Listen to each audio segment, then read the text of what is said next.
Hello everyone, I'm Priyanka Soni and I welcome you all for today's lecture that is based on Base Register Addressing Mode. ठीक है, हमारा जो topic previous topic था वो base था addressing mode पे। तो आज का जो हमारा टॉपिक रहेगा वो रहेगा बेस रजिस्टर एड्रेसिंग मोड। ये जितने भी लेक्चर्स हैं वो काफ़ी इंपॉर्टेंट लेक्चर्स हैं फॉर टीचिंग एग्जाम्स। ठीक है, तो जो हमारे जो टॉपिक कवर हो रहे हैं वो केवीएस का जो सिलेबस है पीजीटी कंप्यूटर साइंस, तो उसी के अकॉर्डिंग हम टॉपिक बाय टॉपिक इसको कवर करेंगे। तो प्लस आप इसकी जो एमसीक्यू सीरीज है आप उसे भी ज़रूर देखिएगा। ठीक है, तो हम स्टार्ट करते हैं आज का टॉपिक।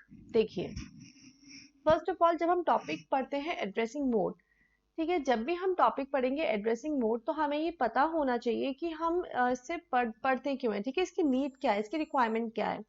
तो जब हम बात करते हैं इंस्ट्रक्शन की, ठीक है, एड्रेसिंग मोड में हम सबसे पहले बात करेंगे इंस्ट्रक्शन की। देखिए, जब हम बात करते हैं इंस्ट्रक्शन की तो इंस्ट्रक्शन कैसे स्पेसिफाई होगा प्रोग्राम में। ठीक है, इंस्ट्रक्शन स्पेसिफाई होगा दो पार्ट्स में। The first one is opcode and second one is operand. ठीक है, इंस्ट्रक्शन हमेशा दो पार्ट में डिवाइडेड होता है। हम इंस्ट्रक्शन को ऐसे ही स्पेसिफाई करते हैं। The first one is opcode and second one is operand. ठीक है, अब हम बात करते हैं कि ये तो था हमारा इंस्ट्रक्शन की, हम इंस्ट्रक्शन को कैसे यूज करेंगे। अब बात करते हैं हम एड्रेसिंग मोड की। देखिए, एड्रेसिंग मोड में क्या होता है, सपोज हमने ऑपकोड को स्पेसिफाई किया, किस में स्पेसिफाई होगा, ऑपकोड भी बिट्स में स्पेसिफाई होगा। ठीक है, और ऑपरेंड है, ऑपरेंड भी बिट्स में ही स्पेसिफाई होगा। जब ऑपकोड प्लस ऑपरेंड दोनों बिट्स में स्पेसिफाई होंगे तो उन्हें डिफरेंशिएट कैसे करेंगे। ठीक है, कौन से बिट्स ऑपकोड है और कौन से बिट्स ऑपरेंड है, तो इन चीजों को स्पेसिफाई करने के लिए, डिफरेंशिएट करने के लिए हम क्या यूज करेंगे, एड्रेसिंग मोड यूज करेंगे। That is addressing modes are used to specify how to treat the bits of an operand. ठीक है, जो ऑपरेंड की जो बिट्स है हमें उसे कैसे ट्रीट करनी है ये हमें कौन स्पेसिफाई करेगा, एड्रेसिंग मोड। क्या ये बिट्स है वो कोई एड्रेस है या फिर कोई रजिस्टर नंबर है या कुछ डेटा है, कांस्टेंट है, एड्रेस वेरिएबल्स। ठीक है, ये सब कौन स्पेसिफाई करेगा, एड्रेसिंग मोड। हम किस टाइप का एड्रेसिंग मोड यूज करेंगे उसी पे बेस होगा कि जो ऑपरेंड की वैल्यू है हमें उसे कैसे कंसिडर करनी है। ठीक है, और अगर मैं बात करती हूँ ऑपकोड बेसिकली होता क्या है, देखिए ऑपकोड वो होगा जो ऑपरेशन हमें हमारे ऑपरेंड्स पे इम्प्लीमेंट करना है। फॉर एग्जाम्पल यहाँ मैंने एक इंस्ट्रक्शन स्पेसिफाई किया a equals to B cross C. ठीक है, तो इनटू क्या होगा, ऑपकोड, मतलब ये ऑपरेशन हमें परफॉर्म करना है ऑपरेंड पे। और ऑपरेंड की हम बात करते हैं तो ऑपरेंड वो डेटा होता है जिसपे हमें ऑपरेशन परफॉर्म करना है। तो ऑपरेंड क्या होगा, बी और सी। ठीक है, नेक्स्ट हम बात करते हैं various types of addressing modes. देखिए, जब हम बात करते हैं एड्रेसिंग मोड की तो इसमें वेरियस टाइप्स जो हमने स्टडी कर चुके हैं वो है immediate addressing mode, direct, indirect, register, register indirect. अभी जो करंट में हमारा चल रहा है वो है डिस्प्लेसमेंट। ठीक है, डिस्प्लेसमेंट में भी हम तीन टाइप के मोड कंसिडर करेंगे। The first one is relative addressing, based register addressing और इंडेक्सिंग। ठीक है, तो आज के इस लेक्चर में हम कवर करेंगे बेस्ड रजिस्टर एड्रेसिंग। ये टॉपिक हमने प्रीवियस क्लास में कवर किया था। आज हम कवर करेंगे based register addressing mode. So हम स्टार्ट करते हैं बेस्ड रजिस्टर एड्रेसिंग मोड। देखिए, फर्स्ट ऑफ ऑल अगर मैं बात करती हूँ प्रोग्राम रिलोकेशन,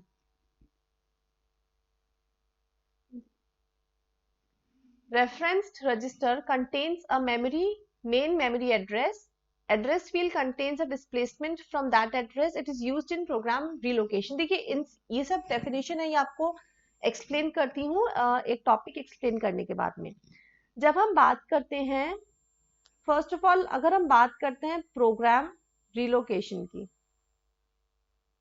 जब हम बात करते हैं प्रोग्राम रिलोकेशन तो फर्स्ट ऑफ ऑल इसका मीनिंग आपको क्लियर होना चाहिए। ठीक है, ये हमारा फर्स्ट पॉइंट है, what do you mean by program relocation. ठीक है, देखिए हमारे पास दो मेमोरी है एक है मेन मेमोरी, एक है रैम। ठीक है, हमारे पास दो मेमोरी है। ठीक है, एक है रैम जहां जो करंट पे जो प्रोसेसिंग चल रही प्रोग्राम की वो स्टोर होंगे, और प्लस सेकेंडरी मेमोरी।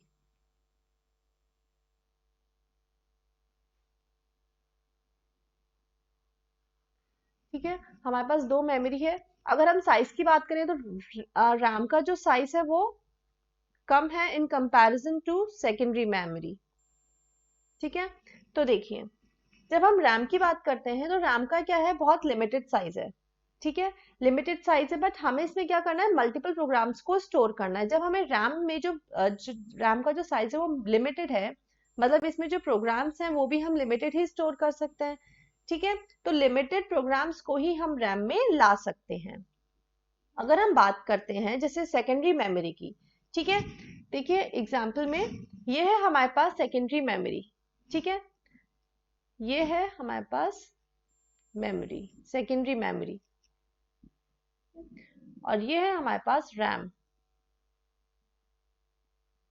अब देखिए जब हम बात करते हैं मेमोरी में, हमने मल्टीपल प्रोग्राम स्टोर किए। ठीक है, P1 P2 P3 and so on, ये हमने मल्टीपल प्रोग्राम्स इसमें स्टोर किए हैं। ठीक है, जब हम रैम में जो प्रोग्राम लेके आते हैं, मतलब रैम में जो प्रोग्राम स्टोर है, पर इन केस हमें एक और प्रोग्राम रैम में स्टोर करना है, बट रैम की जो कैपेसिटी है वो फुल है।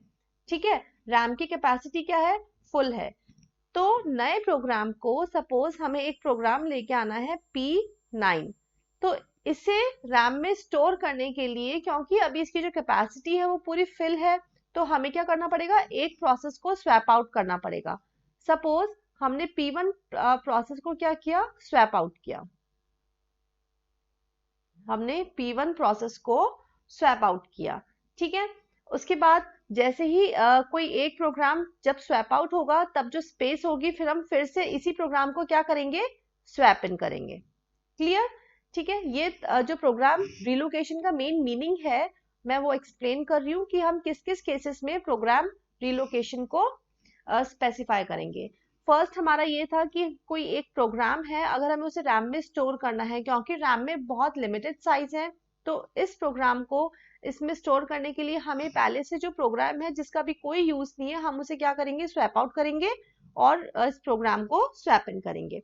ठीक है, या फिर हम क्या कह सकते हैं, कोई ऐसा प्रोग्राम जिसे सीपीयू अभी यूटिलाइज नहीं कर रहा। ठीक है, कोई ऐसा प्रोग्राम जिसका भी यूज नहीं है, तो उस प्रोग्राम को बाहर लेके जाएंगे, और जब भी उस प्रोग्राम की नीड होगी हम उसे वापस रैम में रीस्टोर कर लेंगे। राइट, या फिर हम इसे और ऐसे भी कह सकते हैं, जैसे कि जब प्रोग्राम है, या फिर देखिए जब प्रोग्राम है, ठीक है, जब वो फिर से मेमोरी से रैम में लोड होगा। राइट, जब कोई प्रोग्राम है, सपोज हमारा P1 यहाँ पे स्वैप आउट था। ठीक है, जब प्रोग्राम फिर से मेमोरी से रैम में लोड होगा, तो जरूरी नहीं है कि इसे जो एड्रेस स्पेस पहले गिवन था ना, उसे वही एड्रेस स्पेस मिले।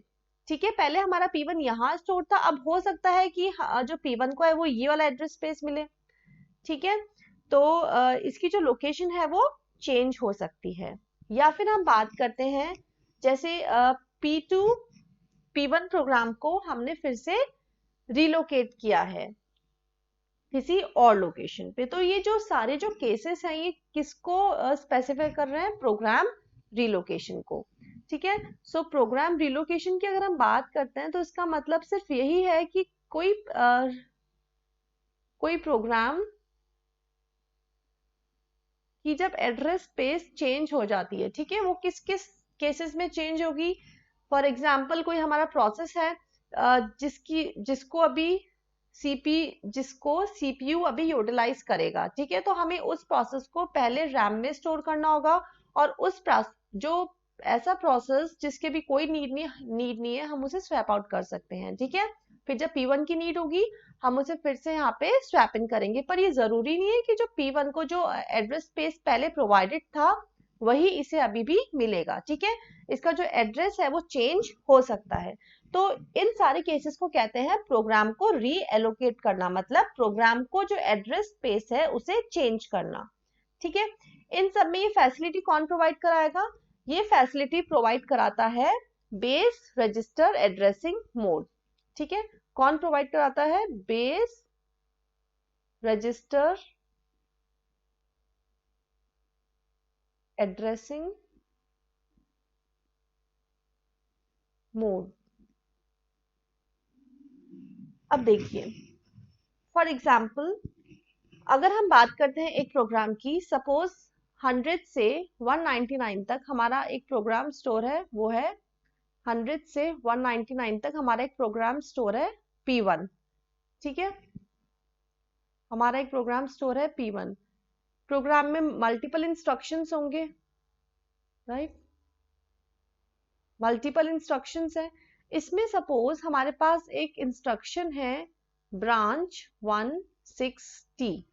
ठीक है, हमारे पास में ये इंस्ट्रक्शन है ब्रांच 160। देखिए बेसिकली इसका जो कॉन्सेप्ट है मैं आपको वो क्लियर कर रही हूँ कि इसमें हम कैसे हम इसमें एड्रेस स्पेसिफाई करेंगे। ठीक है, तो इसमें हम जो यूज करेंगे वो है एक बेस रजिस्टर। अब बेस रजिस्टर को हम कैसे यूज करेंगे वो मैं आपको एक्सप्लेन करती हूँ। देखिए जो कॉन्सेप्ट है वो ये है कि P1 को हमने कहाँ से कहाँ तक स्टोर किया है, 100 से 199 तक हमने P1 को स्टोर किया है। ठीक है, कोई भी पर्टिकुलर लोकेशन पे हमें एक इंस्ट्रक्शन मिला, फॉर एग्जांपल ब्रांच 160। P1 के प्रोग्राम में एक पर्टिकुलर इंस्ट्रक्शन हमने रीड किया, दैट इज ब्रांच 160। ठीक है, अब देखिए ब्रांच 160 की जब हम बात करते हैं तो यहाँ पे हमें क्या गिवन है, ये एब्सोल्यूट एड्रेस गिवन है। ठीक है, 160 क्या है, एक एब्सोल्यूट एड्रेस है। एब्सोल्यूट एड्रेस मतलब 160 लोकेशन पे आपको जाना है, वहां से डेटा को फेच करना है। ठीक है, पर देखिए यहाँ डायरेक्ट एड्रेस गिवन है, यहाँ पे डायरेक्ट एड्रेस गिवन है।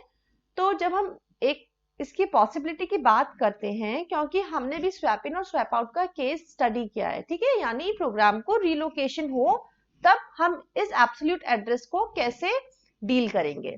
तो देखिए अब यहाँ पे एक पॉसिबिलिटी ये हो सकती है कि जो अगर कुछ टाइम के लिए, सपोज कुछ टाइम के लिए हमने P1 को सेकेंडरी मेमोरी में हमने स्टोर किया।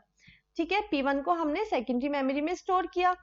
जब P1 को फिर से रैम में लोड करेंगे तब पहले वाली लोकेशन पहले से फिल थी और प्रोग्राम से, ठीक है, और अब P1 को लोकेशन कौन सी मिली है, 400 से 499। कौन सी लोकेशन मिली है, 400 से 499, मतलब इसकी लोकेशन चेंज हो गई है। पहले कौन सी लोकेशन थी, 100 से 199, और अब कौन सी लोकेशन है, 400 से 499।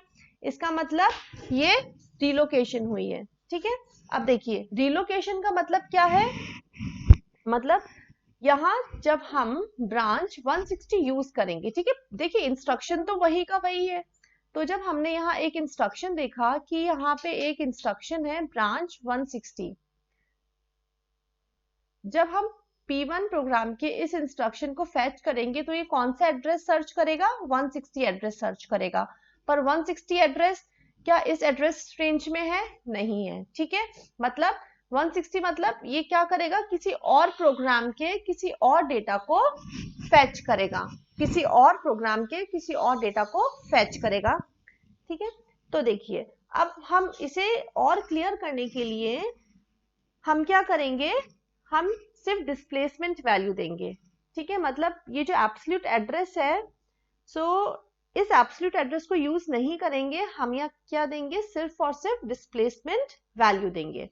फॉर एग्जाम्पल अगर हमने बात की है ब्रांच 160 की, तो देखिए ब्रांच 160 में हमने क्या किया, बेस रजिस्टर में पहले हमने वैल्यू स्टोर की थी 100। ठीक है, 100, अगर हम फर्स्ट की बात करते हैं, हमने वैल्यू स्टोर की थी 100। अब देखिए 100 में हम क्या ऐड करें जिससे हमारे पास ये एड्रेस आए, तो 100 में हमने ऐड किया 60। ठीक है, तो हमें एड्रेस मिला 160। ठीक है, तो इसमें क्या होगा, जो मतलब इसका जो इफेक्टिव एड्रेस है वो कैसे मिलेगा हमें, बेस एड्रेस, ठीक है, base address plus displacement value. तो बेस रजिस्टर में स्टोर हुई है 100 वैल्यू हमने बेस रजिस्टर में स्टोर की है। ये फर्स्ट वाला केस था। बट अब क्या हुआ, हमारा जो प्रोग्राम P1 है वो रीएलोकेट हुआ है। तो रीएलोकेट हुआ है तो इसमें अब क्या होगा, जो बेस रजिस्टर है उसमें वैल्यू चेंज हो जाएगी। अब वैल्यू क्या चेंज हो जाएगी, पहले 100 थी, अब हो जाएगी इसमें 400। ठीक है, अब इसकी वैल्यू है 400। जब बेस एड्रेस वैल्यू में हमने डिस्प्लेसमेंट वैल्यू ऐड की तो हमारे पास एड्रेस कौन सा मिलेगा, 460।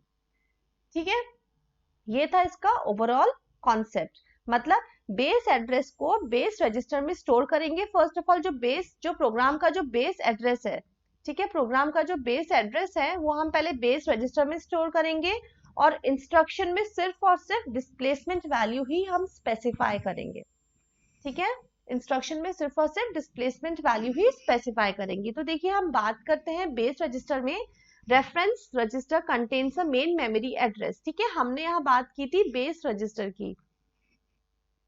रेफरेंस रजिस्टर मतलब हम यहाँ बात करेंगे बेस रजिस्टर की, जो क्या स्टोर करेगा,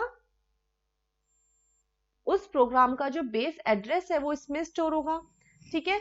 address field contains a displacement from that address, जो एड्रेस हमने बेस रजिस्टर में स्टोर किया था उसमें हम क्या ऐड करेंगे, डिस्प्लेसमेंट ऐड करेंगे in order to get that data, ठीक है। It is used in program relocation, यह मैंने आपको एक्सप्लेन किया था। प्रोग्राम रिलोकेशन बेसिकली होता क्या है, इसे हम कैसे यूज करेंगे, by using base register addressing mode. और जब हमने बात की थी इसके इफेक्टिव एड्रेस की, मतलब इफेक्टिव एड्रेस क्या होगा, ये वो एड्रेस है जहां से हमें हमारा ऑपरेंड फैच करना है, ठीक है।